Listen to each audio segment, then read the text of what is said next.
ইন্দ্রদা, প্রসাদ।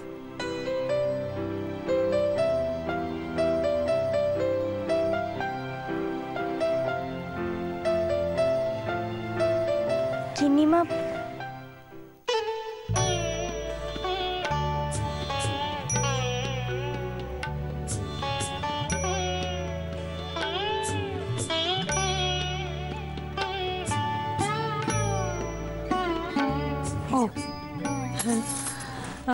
পিসিমার শরীর এখন কেমন আছে? মেজো কাকিমণি আগের থেকে পিসি ঠাকুমা এখন একটু ভালো আছেন। কাল রাতে শেষ জ্বরটা দেখে আমি ওনাকে ওষুধ খাইয়ে শুইয়ে দিয়েছিলাম। এই এখন গিয়ে জ্বরটা আবার দেখবো। তা পিসিমা উঠেছেন তো? সকালে তো ওষুধ টষুধ আছে, কি দিয়েছো?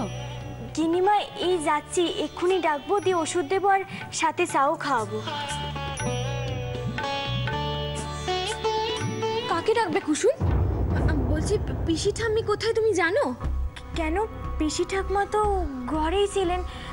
আমি তো ওনাকে বলেছি এই দুর্বল শরীরে কোথাও বেরোতে না, আর বলেছি কিছু দরকার হলে উনি যেন আমার থেকে চেয়ে নেন। তুমি ওনাকে যাই বলো না কেন, এই তো আমি দেখে এলাম উনি ঘরে নেই, ঘর তো ফাঁকা। এই অসুস্থ শরীরে পিসিমা কোথায় গেলেন? ঠাকুর ঘরে যাননি তো? না গিন্নিমা, আমি তো এক্ষুনি ঠাকুর ঘর থেকে এলাম। পিসি ঠাকুমা তো ঠাকুর ঘরে যাননি। তাহলে দেখো না আশেপাশে কোথাও আছে। এই শরীরে কোথায় আর যাবেন? বাগানে টাগানে গেছেন কিনা? বাগানে?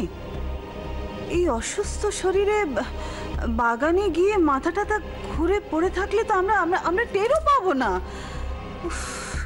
কোথায় কি বাঁধিয়ে বসবেন। ইন্দ্র বাবা, তুই যা না, বাগানে একটু দেখ না গিয়ে।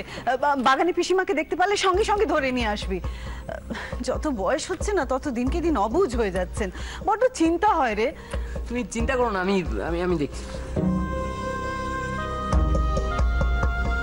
যাই, আমি একটু ওদিকটা দেখে আসি।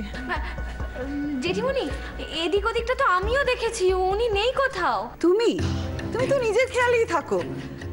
বাথরুমে যদি মাথা টাথা ঘুরে পড়ে থাকেন তাহলে খুব মুশকিল। না বাবা, যাই, আমি গিয়ে দেখে আসি।